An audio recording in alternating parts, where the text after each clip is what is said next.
One of the 2016 presidential candidates is a doctor of medicine who was way better at his last job than he is at running for president. One of them is an anthropomorphic Ayn Rand novel raised in Texas and brought to life by an unholy Frankenstein-like transformation. And one of them has appalling orange hair that I can't stop staring at. So, incompetent doctor, Ayn Rand novel, appalling orange hair. Dr. Rand Paul. Are you getting it? These are not three separate candidates. This is one candidate.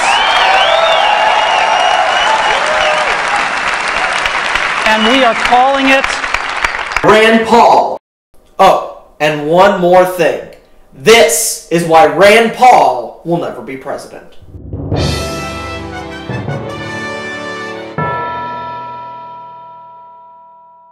Howdy gang, if the current 2016 Republican candidates are like the jocks of the political world, then Rand Paul is like the assistant manager who's only technically on the team and is always asking why he doesn't get to be on the field and complaining about the rules being broken. And the coach would kick him off the team, except that his dad used to be a major league player and he brings a bunch of rich friends to the game who always buy a lot of nachos at the concession stand, so what are you gonna do?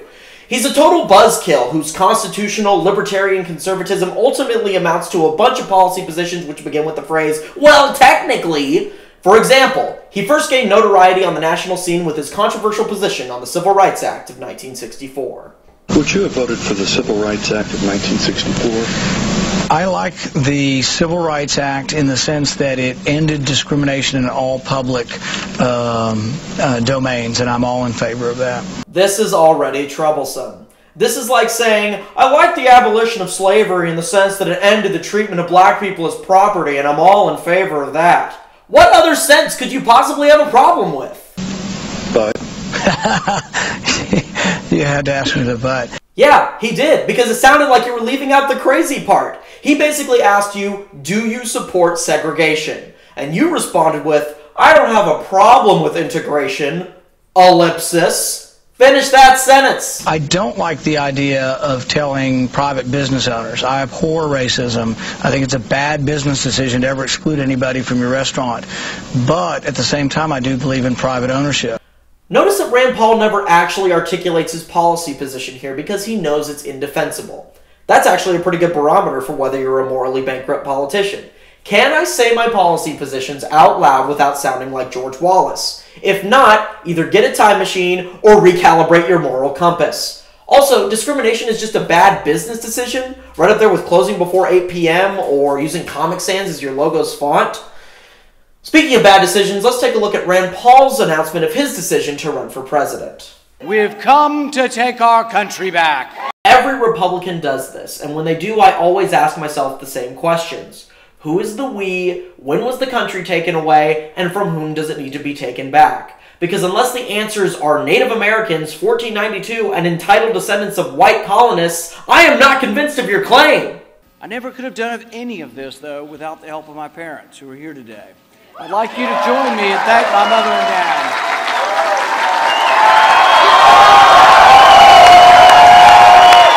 Check out how much more excited the crowd is to see Rand's parents than they are to see him. In case you didn't know, Rand Paul's father, Ron, actually ran for president 3 times before Rand did. In 1988 as a Libertarian, and then in 2008 and 2012 as a Republican. So if you seem to recall seeing a different Republican debate where a shaky elf man was off the side of the stage yelling, "Liberty!" over and over again, that's who you're thinking of. Liberty, liberty, liberty. With my parents' help, I was able to make it through long years of medical training to become an eye surgeon. For me, there's nothing that compares with helping someone see better. And just as in my medical career, the people who support me now are mostly blind.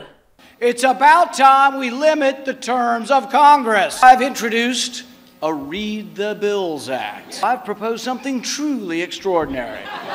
Let's read the bills, every page. Okay, I admit, Rand Paul has some policy positions that are just common sense and that I don't disagree with. The problem is that this is a campaign where the candidate who is resonating the best with the American electorate right now has all the subtleties and vocabulary proficiency of a 4th grader. The American dream is dead. Speaking of which, Rand Paul, and he who must not continue to have his name swallowing up the media coverage of this campaign, for God's sakes, why do you think he's still doing so well in the polls? People, self-perpetuation is a thing, haven't been getting along very well recently. First of all, Rand Paul shouldn't even be on this stage. He's number 11. He's got 1% in the polls. I think his response, his visceral response to attack people on their appearance, short, tall, fat, ugly. My goodness, that happened in junior high. Are we not way above that? I never attacked him on his look, and believe me, there's plenty of subject matter right there. Again, in these interactions, Rand Paul has substance, but the Republican Party has substance abuse. They're addicted to simple, reassuring, uncomplicated rhetoric. Who's going to sit down and read I'm Rand when you can just turn on the TV and watch Donald Duck? It's an impossible battle. And at some point, Rand Paul and most of these other candidates are going to have to ask themselves a question that they should have been asking themselves before they decided to run for higher office. What's the point? Why bother? Agreed. And that is why Rand Paul will never be president. So if you had to describe Carly Fiorina in just one word, it would have to be... A loser. A loser. Somewhat of a loser. She suffers from a thing called loser's remorse.